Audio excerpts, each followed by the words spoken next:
Hello, hello, happy holidays. Welcome to this lovely festive fireplace. I'm moving, so my backgrounds are gonna be weird for a while. So what are we doing today? Tim Burton-y things. Before we get started, I would like to say thank you to the sponsor of this video, Privacy.com. Privacy lets you buy things online using virtual cards instead of your real ones, so it's kind of like a disguise for your bank information. Also, right now, if you sign up with my link, they'll just give you $5 to spend on your first purchase. It doesn't cost anything, so they're just kind of giving you free money. To me, it seems like the Tim Burton style has been completely divorced from Tim Burton himself, because the art that Tim Burton actually does is very different from that of the movies that have come out of his style and his artwork. So really, this is just my take on a take of a person's artwork. I'm becoming more powerful as an artist every day. Is the kitty gonna come join me? Oh, you're so cute. Okay, let's start with Princess Ariel, the mermaid. Tim Burton Under the Sea. I decided to go ahead and draw her human form for this one. All of the Disney princesses have specific dresses that have been kind of designed for them. That being said, I did really like the color, so I decided to go with that dress for a starting point. Something I've been doing with my artwork recently is when I'm drawing full body characters is that I will start with just the face and the head, and then I'll shrink that down so that I can draw the body. That way I get the face with all of the detail and proportions I'm looking for, and I feel like it's working really well so far. If I'm right, some Tim Burton films do have plus-size characters, but all of the Disney princesses are very thin. Where is our heavy-set princess? Disney, answer me. I tried to make her look very sunken in and skeleton-like, extra Halloween, because Christmas is really just Halloween with a Santa hat. So her ribcage is very apparent, her collarbones, her cheekbones. Something that made this a lot easier was that all of the Disney princesses have very distinct eye shapes. I also made her eyes very pale in comparison to like the actual Ariel princess. All of the colors have been desaturated slightly so that everything looks a little bit more sickly. I also made her slightly more pale and added a tint of green to her skin, so she's a bit more like a fish monster. And then I wasn't really sure what to do with the background because I didn't want to draw a full background. No one wants to draw the background. So for the background, I just kind of included this water texture. This one's okay. Out of the three, this one is my second favorite. She almost has like a fish monster zombie energy, which I like. I'm okay with this one. Let me know your thoughts. The next princess that I decided to work on was one of my personal favorite Disney princesses, and that is Belle. She might be my overall favorite Disney princess. Or maybe Snow White. Or Leia? Technically a Disney princess. A while ago they redesigned all of the Disney princesses. I don't know if that was just to make them easier to draw or something. And my roommate at the time, who was a very big Disney person, pointed out that they added these little hairs, and I don't know what they're called, but that drove her crazy. She hated those. I'm kind of indifferent. I don't know. I like it.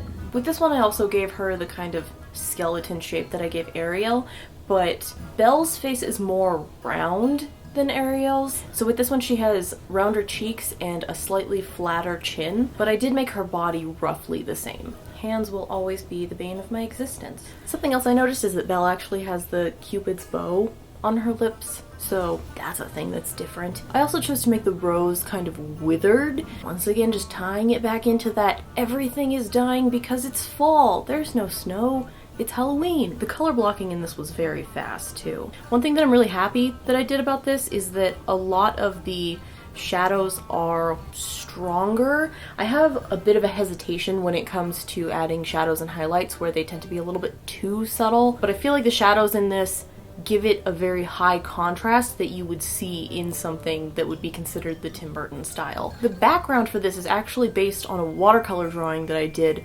where I just kind of painted a forest because I was watching over the garden wall, and it came out really cool, and I thought it would look really nice in the background for this. I made her pupils really small because I feel like that can tend to make characters a little bit more mentally disturbed, which is another thing that just feels appropriate for the Tim Burton style. So this one is my favorite of the three drawings. I kind of like how flat the background looks. Like, it kind of looks like she's standing in front of one of those screens that they pull down when you're doing like a professional photo. This one is probably my favorite. I like this one the most out of the three. And before I show you the last drawing, I want to talk about the sponsor of this video. A big thank you to today's sponsor, Privacy, for sponsoring this video and making this channel possible. Privacy is like a disguise for your credit card information, so you can use virtual credit cards in place of your actual credit cards and debit cards and whatnot. That way, your bank information stays private.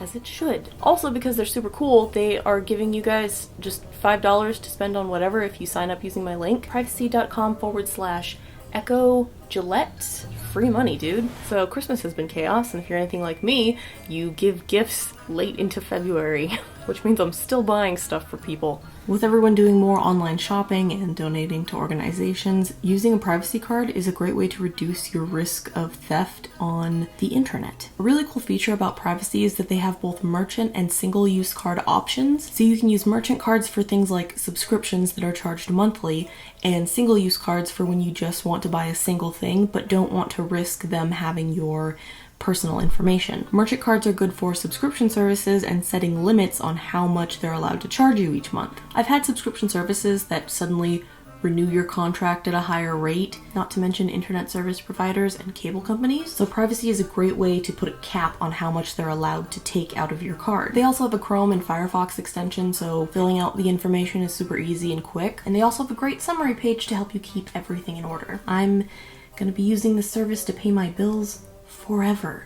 This one still came out good, but it's not my favorite. I think part of the reason that I was kind of disappointed with how this came out is that Snow White is the perfect character to put in a Tim Burton style. I would love it if Tim Burton directed a Snow White movie. I think Snow White is one of my favorite Disney princesses. I need to look at all of them again. I had a lot of problems with the hands initially because I was drawing without a reference. If you can avoid drawing without a reference, it never works out great. Eventually I just had to hold my hand up and use that as a reference, and it came out so much better. Even in the original movie, I feel like Snow White's eyes are very small, so I tried to take advantage of that and just make her pupils very dark. One of the things that I would like to go back and change about this is that I feel like I could have made her skin just porcelain. I'm gonna recommend, as an artist, that you should at least try to add some color into your shadows.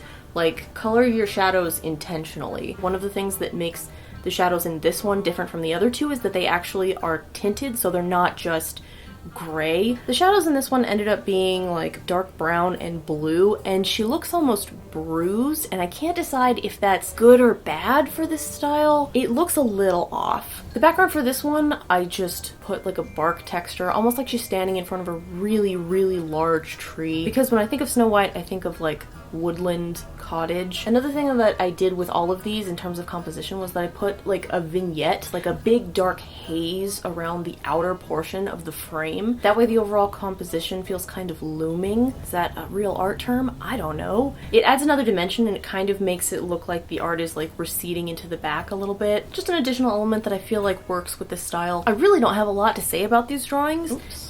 I hear kitty cat. It's really more Nightmare Before Christmas style than it is Tim Burton, which he did not direct, by the way. If I was gonna do this again, what other Disney princesses should I draw in this style? Please let me know in the comments. I don't know, sometimes I just draw things and then they exist. I also wanted to say thanks to my friend Mel really quick for sending me these watercolors. You're a sweetheart. This particular one, I have the smaller version of, and it's one of my favorite watercolors right now, so thank you for the larger set. This makes me so happy, and I'm excited to see what's in this one. Also, we need to play Minecraft at some point. Well, that's all the art that I have for today. If there is anything that you would like me to draw, or if there's a video that you want to see, please put it in the comments, because this pandemic has messed me up. I have no idea what to draw. I think that's everything I've got for you for now, so I hope that you guys have some great holidays. Hopefully this has come out before Christmas. This year sucked, and hopefully next year will be better. I will see you later. Goodbye, but not until the pandemic is over. We could draw Tatiana and educate Tim Burton on his own style. Is that too much of a burn?